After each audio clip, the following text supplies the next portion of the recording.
Good morning. Welcome to Summer Shredding, episode 3. It's Friday. We are moving in to kind of the more serious part of the cut now that I'm acclimated after these 2 weeks of dieting. I'm feeling depleted in the mornings. I'm just here with my green juice as always. It's getting a little something in my stomach, and then I won't eat again until midday. 196, that's where I'm about right now. I was trending in the 197, 198 last week. This week I'm trending in the 195, 196 range, so that's good. We're losing off about a pound a week, which is exactly what we're aiming for. Don't want to lose anything too quickly again because then I'm going to be losing muscle mass with it. So I'm trying to keep as much as I can without going too weak. But anyway, today we have a chest and shoulder workout. Got to go to work, come back, get some food in me, and then I will take you guys along that ride. It'll be fun. I'm going to do just kind of like a throw it together, put some music over it, kind of old school workout vibe. I will see you guys after work.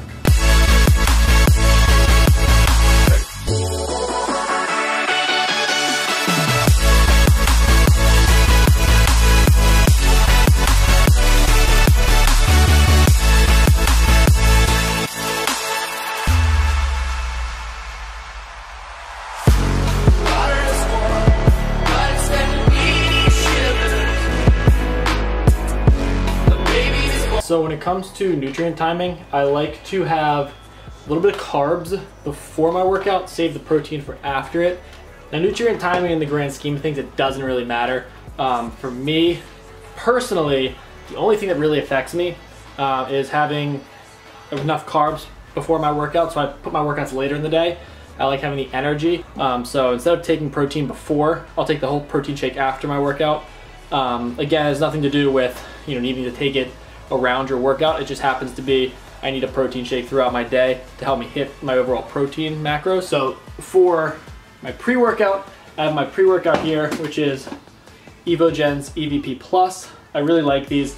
Not crazy, it's not gonna get you, hyped out of your mind, which I don't like. I don't like too much caffeine or too much stimulant, because it just, I don't know, it makes me anxious by the end of my workout. It's just like too much for my system.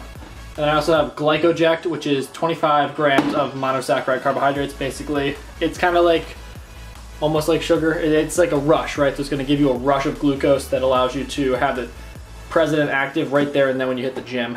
So I'll drink this as I'm, on my way to the gym. By the time I warm up and hit my first set, it's really kicking in. All right, so I just got here. It turns out my cameraman, who's gonna get all my sick angles, is not coming today. So if you know who my cameraman is, be sure to comment down below that he's a bum. And looks like instead of doing a cool cinematic one, we'll be doing another voiceover. I will see you in there. All right, what is up guys? Welcome to this chest and shoulders workout. So I'm gonna walk you through this educational style. Starting out, we're using a PVC pipe and some cables to warm up our rotator cuffs, basically get the blood into the shoulders and chest where we want it, and to prevent any kind of shoulder injury you could incur by lifting too heavy without warming up properly. Then after that, I'm going to take you through all of my warm-up sets for my first compound movement. Now my first compound movement is going to be incline bench press because I want to focus on the upper chest in this workout. So I start out like every movement I do with just the bar, warming up and then putting on weight incrementally, but very slowly. And I don't take a lot of rest time. As you can see here, I go from one right into the other. And it's, excuse me, it's because I'm warming up. I don't want any time to cool off within the warm up. I'm kind of ramping my body up to speed so it's ready for those heavier sets. Now, you don't want to make crazy jumps, right? I think a lot of guys have an ego where they're like, oh, I need to at least be at one plate on either side before I can start. And that's just ego talking. Like I put 25s on, 25s and 10s. I have 3 full warm-up sets before I even get to a plate on each side. And that's because, I don't want to jump there too quickly and, hurt something, but also because you get way better results if you're warmed up properly. You can just lift way more. Your squeezing of your muscle, the contraction, everything's more aligned, everything's more warmed up if, think about the name, if you're more warmed up. So our top set is 4 sets of 8 at 155 pounds. I've been trying this for 3 weeks now, and every week I get close, but I don't quite get all 4 sets. So I'm going to be showing you the first set and the last set. As you can see here on the first set, the weight's moving very, very well. Some people might call me on not quite locking it out, but again, this is more for a bodybuilding routine than a powerlifting routine, so I'm not strictly trying to do a perfect press. I'm trying to keep the tension on the muscle. For these last ones, though, I locked it out completely, and it moved really well for that first set. Here we are on the fourth set. You're going to notice it moves a lot slower, and I have to take some more pauses, but I did get it. And that's another thing you have to realize is you don't have to go up in weight every week. You can work with the same weight each week and just focus on getting a couple more reps with it, or doing even the same amount of reps, which is better form or less rest time. There's always ways to make your workout more intense and progress. And that's why it also helps to track. If you're tracking and you know exactly how you did, you can look back at your next performance and be like, well, I didn't do any more weight or more reps, but I did them quicker, or I did them with better form. And it allows you to see that progression. Now, we're going to just fast forward real quick because this camera angle on review is obviously just a wee bit awkward. But this exercise we're doing here, we're doing a flat bench to incline press, or flat bench press to incline bench press pyramid. So each set, I'm kind of reducing the weight by about 10 pounds per dumbbell and upping the incline bit by bit. And what this does is it takes it from a full pec movement to more of a solely incline pec movement. And I like that because it just allows me to hit the pec from each angle. I'm aiming for around, I think, 10 to 12 reps per exercise here. That's sped up again, so I'm not actually doing them that fast. And what this allows is just, like I said before, a full range of motion for the pec, stressing it from all the different angles you can press from, or at least close to them. And as you can see by the end here, I'm down to the 50s and I'm above a 45-degree incline. Anything higher than this, and it's really just on the shoulders, so I wouldn't advise it if you're trying to hit chest. But what I do to finish this off is I'll hit my reps with the 50 pounds, and then I'll walk it all the way back down. This will really burn you out, and as you see here, I was able to get maybe 10 to 12 reps on that first set. Afterwards, even though it's working, this is called a mechanical drop set. So by changing the mechanics of the movement, you're actually able to lift more weight. However, I'm only getting it for about 4 reps each time because you're just going to have built up fatigue. Even if you're changing the angle and mechanically allowing yourself to lift more, it's still the same muscle group. Lactic acid is still building up everywhere, so it's going to be very hard. So with the little bit amount of rest time I get while moving things, it only gives me about enough, rejuvenation to squeeze out about 4 reps. Again, slow and controlled on these. Just because you're doing a drop set and there's a lot of time under tension doesn't mean that you should go quick at the end here and try to bang out a bunch. You want to keep the tempo just like you would on your beginning sets. Now I'm moving into a more isolated part. Now we've done the bigger compound movements, we don't want to put too much more stress on the joints.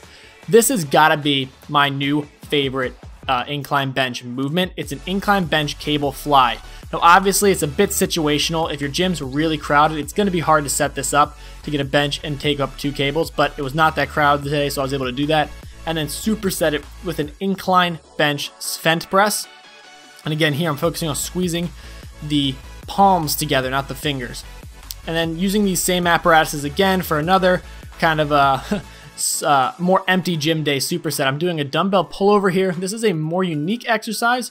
I'm really focusing on trying to crush the dumbbell in my hands. It's hard to see with this camera angle so far away, but I'm squeezing my chest together as I'm going back and forth, and it's really just stretching an isometric contraction in the pecs as I'm taking it through a full range of motion, and then supersetting it with cable fly. So again, a lot going on here because I'm trying to mix things up, trying to throw things at my body that it hasn't seen before for this prep, and just kind of shock the muscle while eating in a deficit to really throw it into a whole new level of fat loss.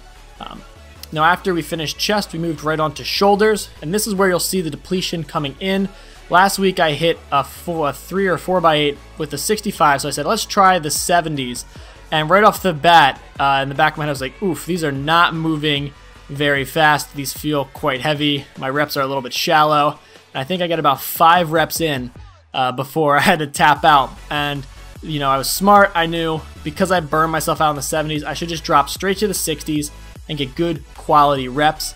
Now for the shoulders, because I'm focusing, again, bodybuilding style, not powerlifting style, I'm focusing on just building the shoulders. I'm not locking out all the way except for those very last few reps because I'm trying to keep the tension on the shoulders as much as possible. When you lock out, you bring in more of the tricep. Again, that's a little minute change. And then after that, only one pressing movement because of so much pressing, and especially incline pressing, it'll bring in that front delt. I do one movement to isolate the front delts here, which is a plate front raise. We only have 25 and 45 pound plates. I'd love a 35 because that's kind of right the sweet spot for me. But I just made it go extra slow. And then this was the bread and butter.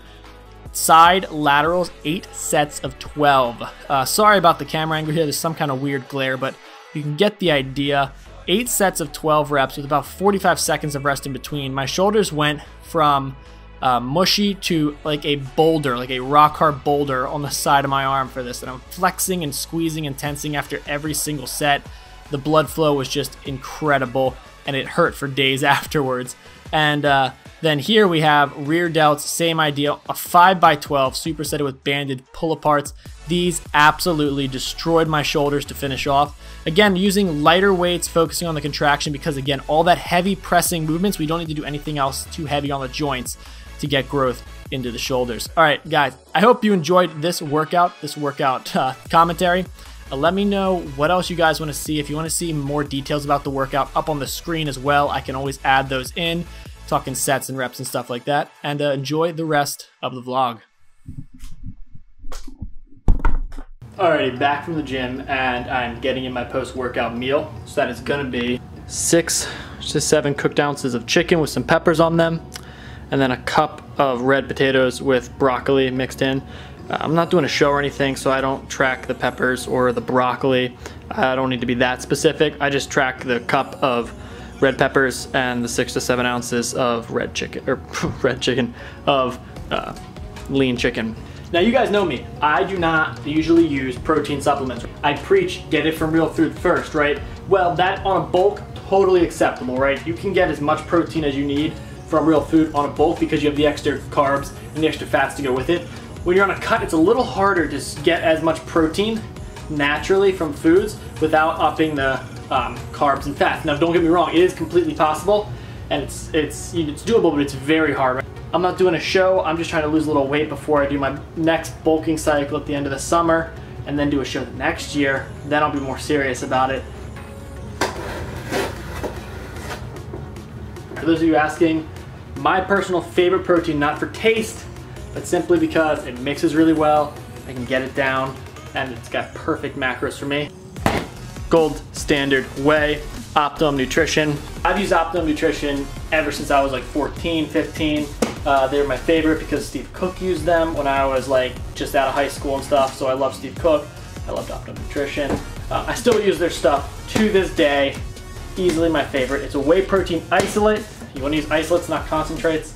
I won't get into all that stuff, but 24 grams of protein per scoop, 5.5 grams of BCAAs, and 4 grams of glutamine. It's got all the good stuff. You can look at the macros right here. 1.5 grams of fat and 3 carbs, so 6 carbs and 3 grams of fat when you do a 2 scooper like I'm about to do.